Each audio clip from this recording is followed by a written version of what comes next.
Bonjour à tous et bienvenue dans cette vidéo live pour notre rendez-vous quotidien. Toute la semaine a été placée sur le signe de la positivité et je vous ai donné quelques exercices à faire tous ces derniers jours. Aujourd'hui, je voudrais repositionner la psychologie positive et je reprendrai pour cela les paroles de Mathieu Ricard et des docteurs Christophe André et Christophe Faure qui l'ont beaucoup mieux exprimé que moi et qui sont des références.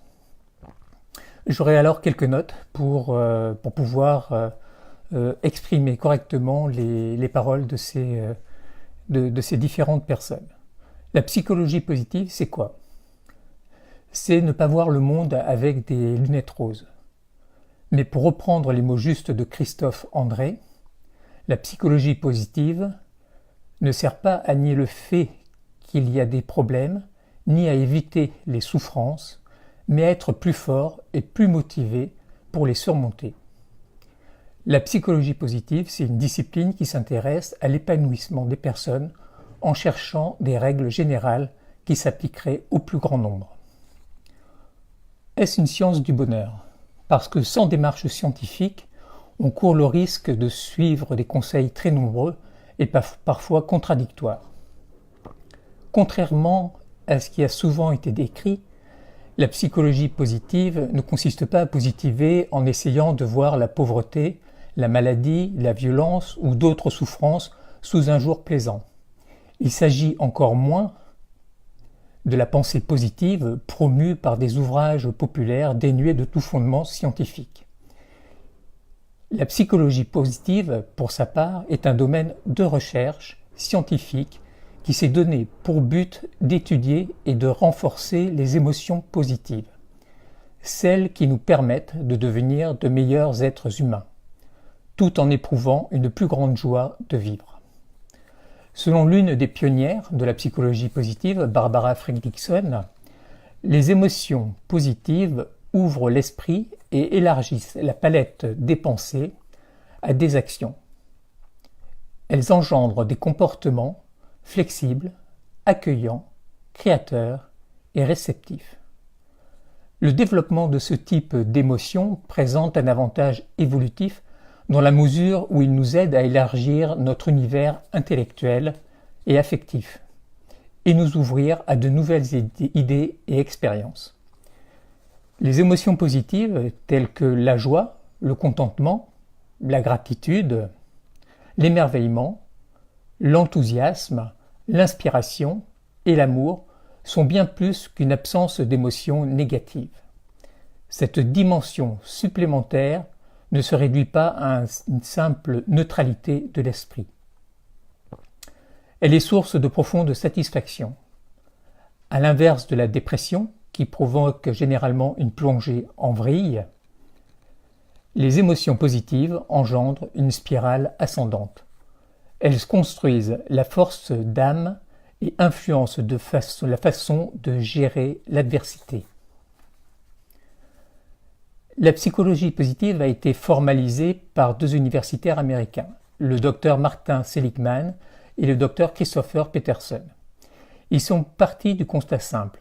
La psychologie traditionnelle se focalise essentiellement sur ce qui ne va pas chez un être humain, sur les manières d'aider les personnes qui ont des difficultés psychologiques.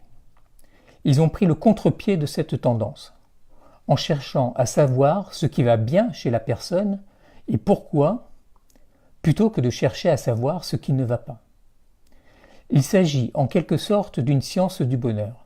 Mais il ne faut pas perdre de vue que la psychologie positive reste de la psychologie.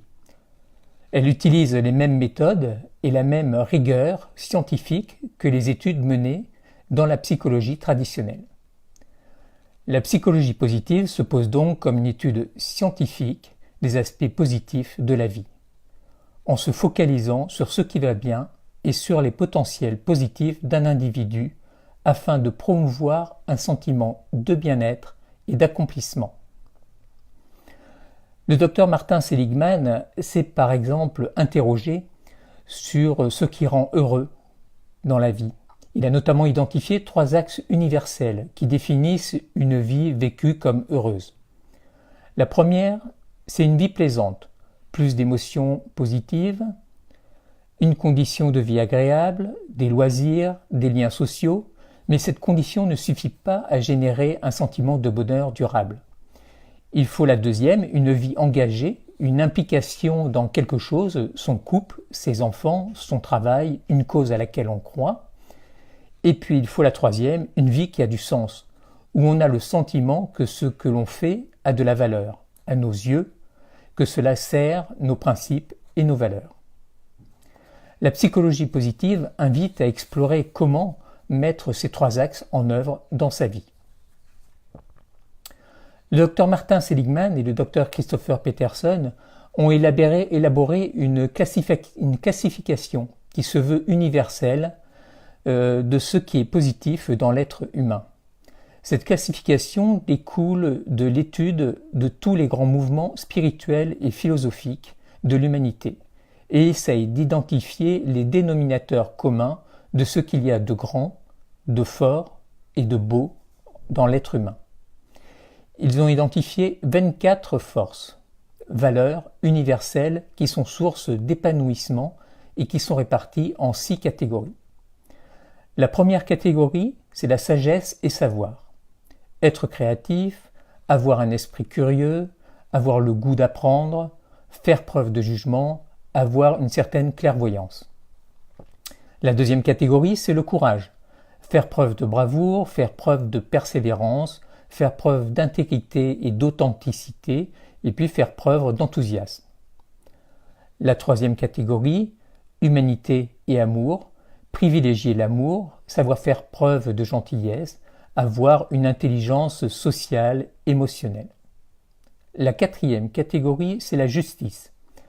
Avoir un esprit d'équipe, avoir le sens de ce qui est juste et avoir le sens du commandement.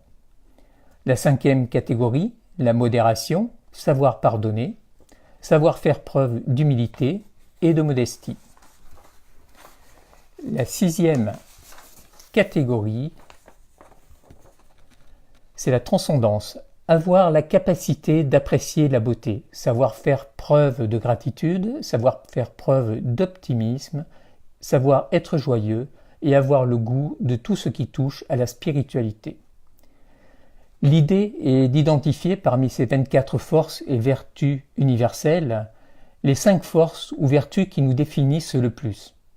On parle de forces signatures et de les mettre consciemment en œuvre dans notre vie.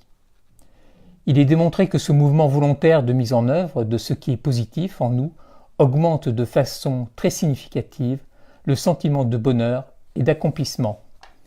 Voilà les quelques points que je voulais rappeler sur la psychologie positive pour refaire un peu, remettre les choses à leur place et que tout soit clair avec tous les exercices que je vous ai donnés cette semaine, des exercices pour positiver.